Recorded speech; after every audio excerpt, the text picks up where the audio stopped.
闺蜜瞒着她男友做人流，转头她声称是我教唆她去医院弄死孩子的，她的坏种男友恨我入骨，举起屠刀将我砍死。濒死之际，她在我耳边冷笑，活该下辈子别再多管闲事了。我死了，死在闺蜜男友的乱刀之下。当时我毫无防备地打开门，熊超的菜刀就向我劈来，我边竭力躲避边高声喊许曼救命！万万没想到10年的闺蜜情谊，关键时刻她居然只在一边旁观，没有做任何事。虽然奋力抵抗，可面对1米8的壮汉，瞬间我就被砍得浑身窟窿眼，股股冒鲜血。最后我被逼得瘫在墙角。熊超眼球爆红，已经完全丧失理智。我们有深仇大恨吗？为什么一定要我死？之前我想弄清楚真相，听我这样问，许曼忽然流泪了。儿啊，都是这个坏女人骗我去医院把你打掉了，今天一命换一命，你再等等爸爸来报仇了。熊超却面色一厉，给我最后暴击。濒死之际，许曼在我耳边冷笑，活该下辈子别再多管闲事了。再睁眼，我重生了。回到婚介所，安排许曼和熊超第一次见面。婚介说了，这男的有钱着，别说豪车别墅了，每月还发我大几万的生活费。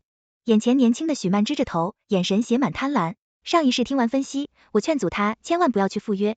优质男人都是不动产，怎么会40多了还在市场流通？他支支吾吾，好像有前科才死。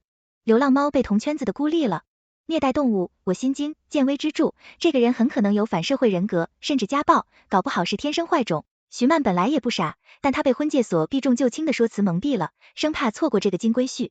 我苦苦劝了好久，结果他不但不领情，还说我是嫉妒他。那晚他一意孤行去赴约了。刚开始，许曼还向我炫耀男友送的名牌包和新手机。不料几个月后，许曼带着伤向我哭诉自己被熊超家暴了。之后，她便被控制、威胁、暴力虐待。发现怀孕，她不敢留下孩子，也不敢告诉男友，只能偷偷求我带她去医院做手术。人流谁知道还是被发现了。她毫不犹豫甩锅，成功转移她的仇恨目标，将这笔账算到我头上。我死后，熊超被判终身监禁，他终于脱离苦海，卷走一大笔钱，换个城市，过上了岁月静好的日子，而我却成了替星号，枉死在乱刀之下。此刻，看着眼前这张故作柔弱的脸，我脑海里循环播放那句话，活该下辈子别再多管闲事了。听人劝，吃饱饭好的，这辈子你想怎么作死就怎么作死，我绝不插手，这事儿你自己决定就行哈，不必和我这个外人商量。察觉到我态度冷漠，许曼很是委屈，她红着眼睛可怜巴巴地说，可是万一他是个家暴男呢？你是我最好的朋友，怎么都不关心人家的安危啊？我觉得可笑，上一世你利用我的时候，怎么没想到我们是最好的朋友？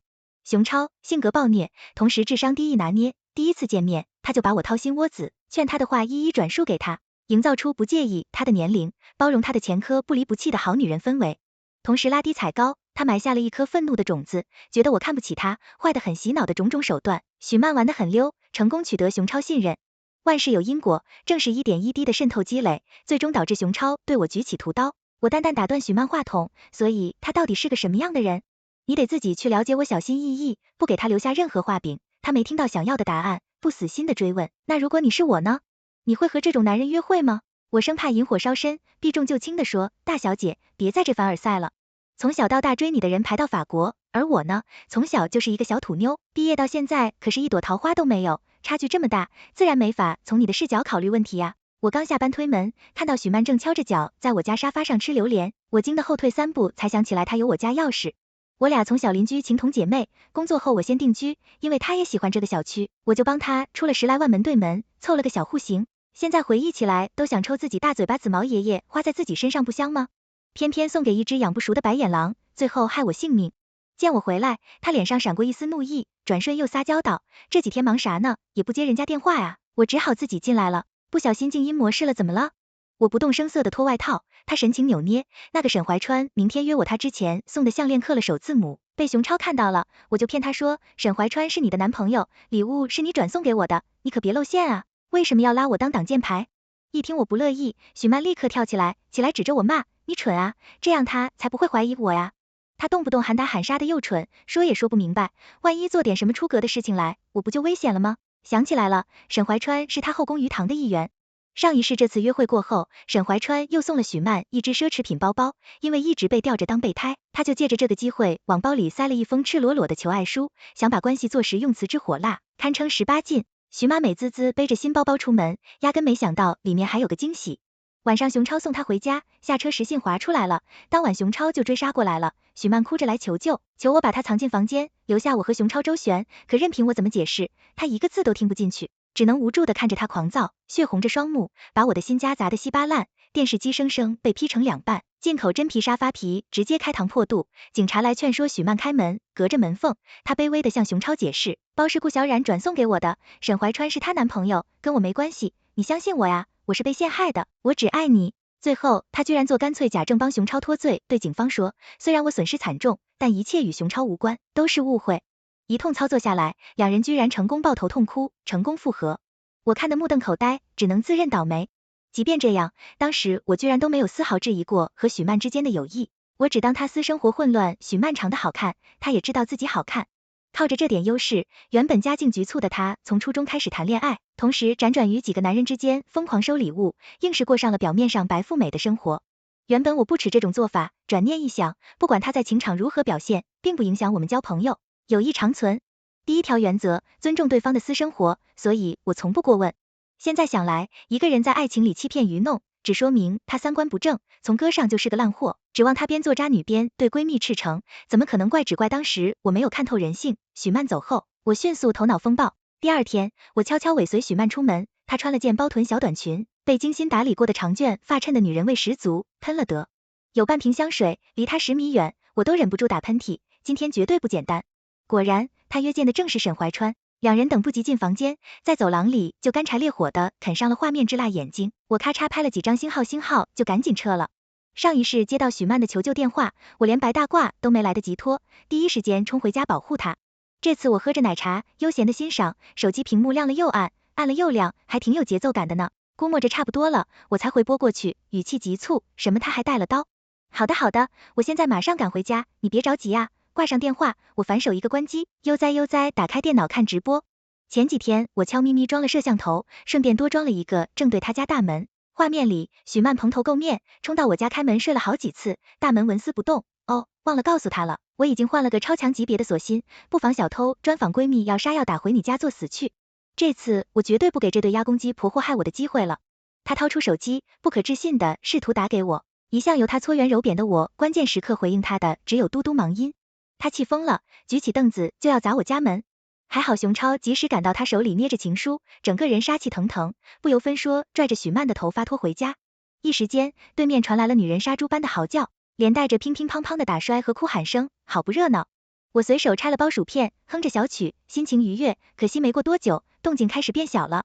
难道这一世没有我的插手，许曼反而哄得更快？不行，我好像还没看过瘾呢。我拿出准备好的新电话卡，选了一张酒店走廊的星号发给熊超，又设置了几张定时发送好人好事而已，不用谢我叫雷锋。瞬间对面又开始了新一星号例行为，眼看再搞下去要出人命了。对比上一世，徐曼眼看我死却无动于衷。我和他的本质区别在于，我有做人的良知和善念。按下110，我忽然犹豫了，转念拨了物业管家电话，就是这一瞬间的防人之心，又帮我避开了一个坑天大锅。等警方过来控制住场面，我才闪亮登场。一进门，许曼恶毒的眼光就扫射过来，这一时没有了我的保护，他被熊超伤得很重，浑身青肿，嘴角淌着血，衣服更是被扯得稀巴烂。你为什么现在才来？为什么关机？都怪你，事情才变成现在这个样子，现在你高兴了吗？他不装了，喷毒的眸子里写满了对我的仇恨，仿佛是我命令熊超殴打他的绿帽子，是我骗他带的2条船，是我给他找的。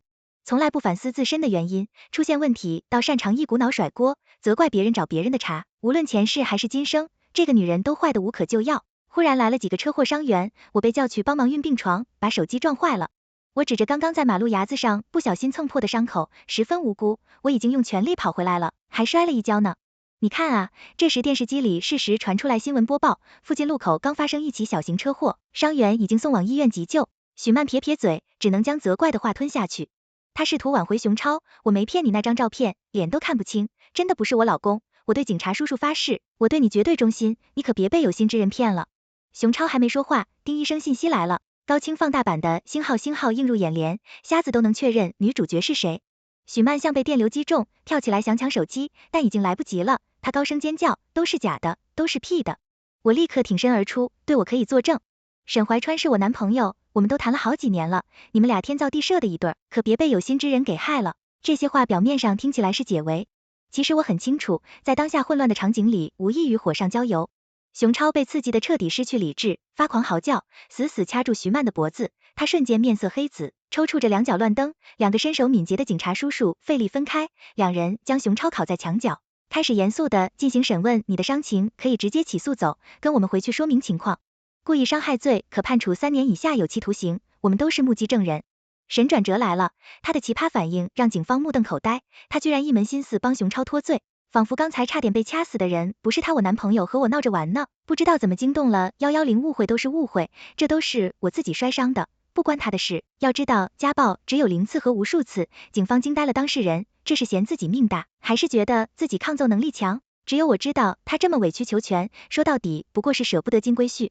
说着，他忽然转过念想，扭头狠狠瞪我，顾小冉，是不是你报的警？你安的什么心？是想害我老公留案底吗？是不是看我老公对我好，你嫉妒想来破坏我们？随着许曼声讨，熊超眼睛里的恨意都快燃烧起来，捏紧拳头发出咯吱声，眼看又要重蹈覆辙。关键时刻，物业管家跑来邀功，业主你好。听到动静怕后，物业马上报警，确保您的安全，满意的话请给5星好评哦。瞬间，许曼终于如扁了的气球，垂下头不作声了。原本警方还怀疑他被熊超威胁，所以不敢说真话，不敢指控凶手。看到他对待我的这副凶神恶煞的态度，立刻释然了。朋友好心来帮助你，你倒好，挖个大坑，想害朋友，好心没好报啊。那件事后，许曼就将我的拉黑，基本上断了联系。其实这也正是我想达到的局面。俗话说的好好端端的人，被恶狗咬了一口，总不能反咬回来报仇吧？这一次对付许曼和熊超这种恶人，不能硬刚，我打算圆滑处理。本人大好青年，前途光明，而他们表面上活得光鲜亮丽，其实早从歌上就烂了。稍有不慎，局面搞僵了，走到鱼死网破的那一步，吃亏的还是我。再次听到许曼的消息是2个月之后，作为在警方面前挺身而出的奖励，他搬离我们小区，如愿以偿住进了熊超名下的大别墅。我埋头于医学项目，想弥补上一世浪费的光阴。在听到许曼的消息是2个月后，大家都觉得很冒犯，纷纷抱怨这2口子的奇葩侍妾弄得跟他是天仙似的，还人人都稀罕他呀。朋友的语气里充满不屑，现在他的朋友圈就2种风格，一边充满戾气对天对的警告，所有人一边疯狂秀各种新款奢侈品、大钻戒、大黄金、大 house 显摆他的富太太，生活特别像精神分裂。我听懂了，现在许曼已经被牢牢控制住，作为失去自由的回报，熊超大手笔的满足了他的虚荣心，也算是各取所需。朋友先不好意思太直白的嘲笑，看我反应慢半拍，压根儿不知道这些精彩内容。他很惊讶，你不是她好闺蜜，对她掏心掏肺的吗？我摇摇头，曾经是的，现在不是了。他不值得摇到这儿，氛围忽然有些伤感。哎，那我就放心说了。其实上学那会儿，大家就挺烦他的，都是看在你的份上，才勉强带他玩。许曼的虚荣心真是明显，到路边的狗都能看出来，明明家里穷苦，非得攀比着买最新款，心比天高，居然还好意思看不起别人用旧款。听到这些话，我很意外，摇着酒杯发愣。美丽的外表是一件稀有的宝物，而我不曾拥有过许曼那张脸没得挑。从小到大，她是被人瞩目的校花，而我是她身边帮忙传递情书的不起眼小妹。从小到大，我都是自卑的，和这样的美人站在一起，误以为更受欢迎的那个人是许曼。朋友撇撇嘴，也就你这个单纯的直性子会被他蒙蔽，他还是个自私自利的小人，分分钟出卖朋友的那种解渴。提醒你算起小心机来，你不是他的对手，以后做事情要有分寸，别哪天被他卖了还数钱。我低头将酒饮而尽，苦涩的酒精刺激喉咙，我忽然有点想哭。这些掏心窝子的话，为什么上一世没有听到过？如果早些认清这个人，或许我就不会白白丢掉一条命。再次见许曼，我正低头读文献，他忽然闯进办公室，他张口直奔主题，帮帮我，我怀孕了。上一世听说她怀孕的消息，我本来是不打算插手的。保持友谊的第2条原则，保持社交距离，奈何她男朋友委实一言难尽，他又不够成熟，这段恋爱关系更是不健康的，纯粹的利益交换，方方面面，看来目前的环境都不适合新生儿降临。作为朋友，我无法冷血的袖手旁观，于是我建议他静下心来，好好和熊超谈谈，毕竟胎儿是2个人的事情，他单方面做任何决定都是对伴侣的不尊重。成年人要学会对自己的行为负责，可他听不进去，只会抱着我嚎啕大哭，单薄的身体抖得像筛子。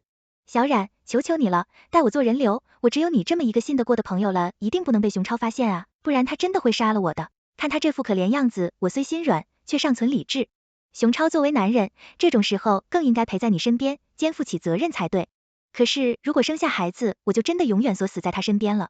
说着，他卷起了厚重的衣袖。作为医生，我已经见过太多血腥场面，以为心足够坚硬，可是当看到他手臂上居然新伤落，旧伤血淋淋的遍布疤痕，触目惊心，一股巨大的怒气不可遏制的从脚底直冲我天灵盖。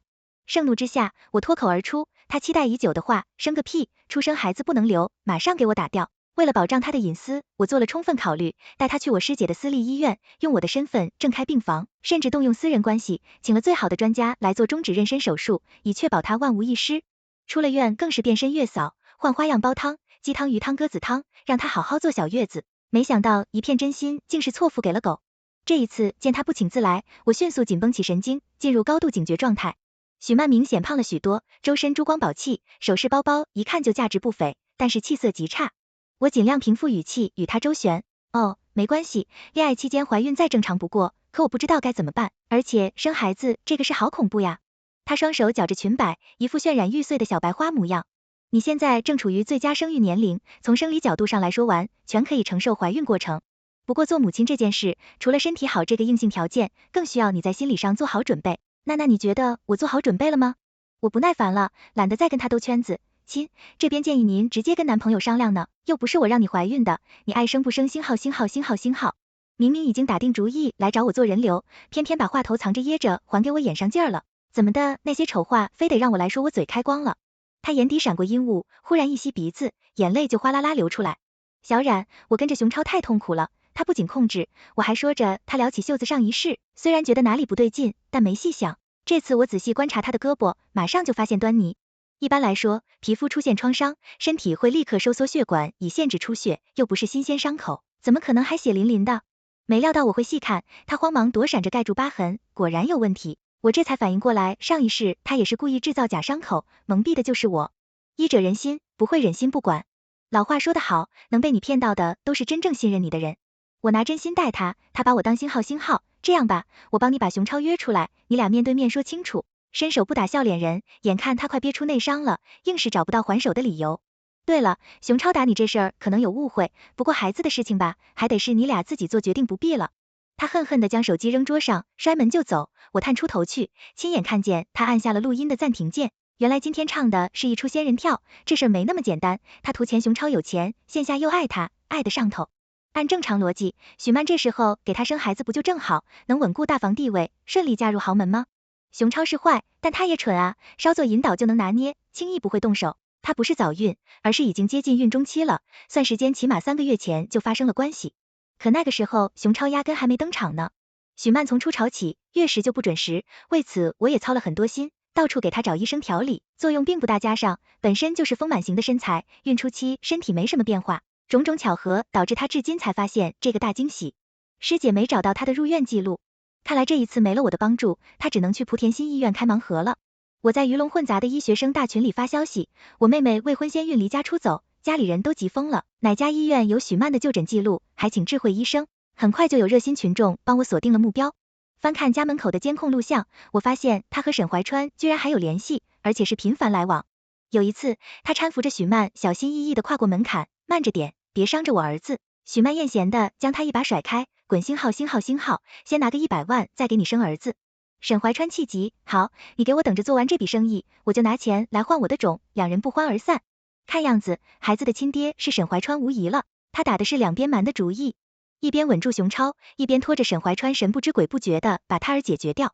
同时100万骗到手，随便找个理由骗沈怀川意外流产，然后美美嫁入豪门，走向人生巅峰。百密必有疏，即便被发现了也没关系。上一世他干脆顺水推舟，一口咬定熊超就是孩子亲爹，哄得他团团转，顺便让我送个人头。天空飘来好多顶绿帽子啊！不愧是高段位渣女，思路之清晰，手段之狠辣，让人佩服。过了这么久，逍遥日子你也该遭报应了不是吗？莆田新院虽然医术一般，该说不说，服务倒是一流。圆弧形的医技大楼宽敞明亮，环境布置的优雅温馨，安抚了病患们焦躁的心。除了冰冷的病房和诊室，这里超市、餐厅、休息室一应俱全。我坐在3楼咖啡厅，点了一桌子美食。今日我胃口绝佳，对于死过一次的人来说，今日就是小场面。这个位置是我精挑细选过的视野家，但是有遮挡，属于我能一览无余，路人却很难发现我的战略要地。更重要的是，透过玻璃监控室的9宫格显示屏，能清楚看到妇科门诊和手术室的所有场景。真机智，不愧是重生的我呀！发送完短信，时针指向10点整，好戏开场。电梯门还没完全打开，沈怀川拽着公文包挤出来，他死死拦住病床，眼睛里要蹦出血来。曼曼，这到底是怎么回事？许曼扯掉呼吸机，从床上跳起来，毫不客气地甩了他一耳光，啪的一声清脆又响亮，引得路人放慢脚步。好，你个沈怀川，狗尿喝多了，来老娘这里发什么疯？沈怀川面色灰白，却没做任何回击，只是伸手去探他的肚子。当感觉到孩子还在，他居然直挺挺跪下去了。一个大男人跪就算了，他居然还哭了，嚎啕大哭。曼曼，你答应过我的，赚够100万就给我生孩子，你不能骗我呀！这画面简直辣眼睛，难怪当备胎那么久没扶正，真是个没出息的怂包。他抱着许曼的腿，委屈的边哭边抽搐，嘴巴里还絮絮叨叨，要不是我妈说了，生了儿子的女人才能娶进门，我早就跟你求婚了，你肚子里这个娃娃呀，可是我沈家3代单传呀，你怎么能打掉他呢？明明我钱都快凑够了。人群中指指点点，有人掏出手机开始拍视频，许曼气不打一处来，任凭他怎么尖叫，痛骂沈怀川就是不撒手。他火冒三丈，干脆揪着他的脸，左右开弓扇巴掌，边殴打边破口大骂，凭你也想娶我，要不是有几个臭钱，老娘早就一脚蹬了你，我想怎么搞轮得到你来指手画脚吗？告诉你，老娘睡的男人多去了，这个孩子我说他是谁的种，他就是谁的种，你给我排队去，越骂越上头。不知不觉间，他把自己的秘密全抖落干净了。转头，他发出一声凄厉惨叫。熊超提着刀出现在他身后，除了我，谁也没发现他已经在那个位置站了许久。许曼踢开沈怀川，挤出一丝比哭还难看的惨笑：“老公，你怎么会在这里？误会都是误会，你听我解释，我是痔疮犯了，来做小手术，没用了。”下一秒，两个男人激烈的扭打起来。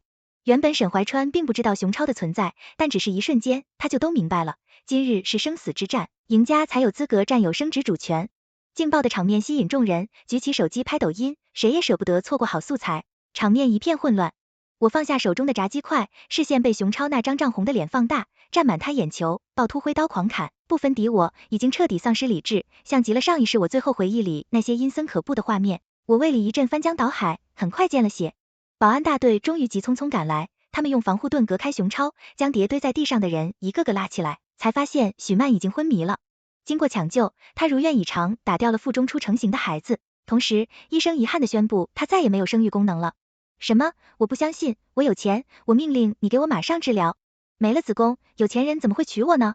他彻底绝望了，身体渐渐从墙上滑落，最后散成一滩烂泥。沈怀川轻伤，他不再考虑结婚，老老实实回到他的舒适区当个妈宝男。熊超因为故意伤害罪被判刑，但因为确诊精神分裂症被关进医院。许曼消失了，短视频在网上爆火，这个城市里所有的年轻人都认得这张脸。他被贴上星号渣女时间管理大师的标签，变成所有人都可以随意议论的话题，甚至被人肉搜索信息和他交往过的渣男们也被如数罗列出照片，被投票选妃。最初他还反抗人家，骂一句他10倍奉还，后来声讨太重，他最终沉默了。我似乎复仇了，但我总觉得喘不过气，于是我选择卖掉房子，辞去工作。很多人不理解，这么好的单位，挤破头也要进，我怎么就轻易放弃了？他们不知道，我已经失去了留下来的资格，不配做一名临床医生，因为我开始晕血。上一世在意识模糊之前，最后看到的画面是大量鲜血从我腹部涌出。我的双手挣扎着想用阻断法按压出血点，可已经做不到了。这一次，在3楼的咖啡厅雅座上，我清晰地看着许曼血从两腿间蜿蜒而出，在地上聚集成扭曲的形状，刺目的嫣红几乎灼伤了我的眼睛。这次牺牲品是一个未成型的胎儿。医者仁心，原来重生一次，我的心仍旧不够硬。复仇了吗？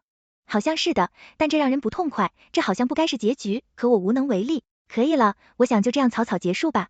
曾经血海深仇，今后一笔勾销，电话卡被我扔进火堆，从此这世上再没有证据能表明约2个男人同时来医院碰头的短信说我发的。我考上外省一所高校的老师，那是个慢节奏，城市潮湿温暖，四季如春，很适合避暑。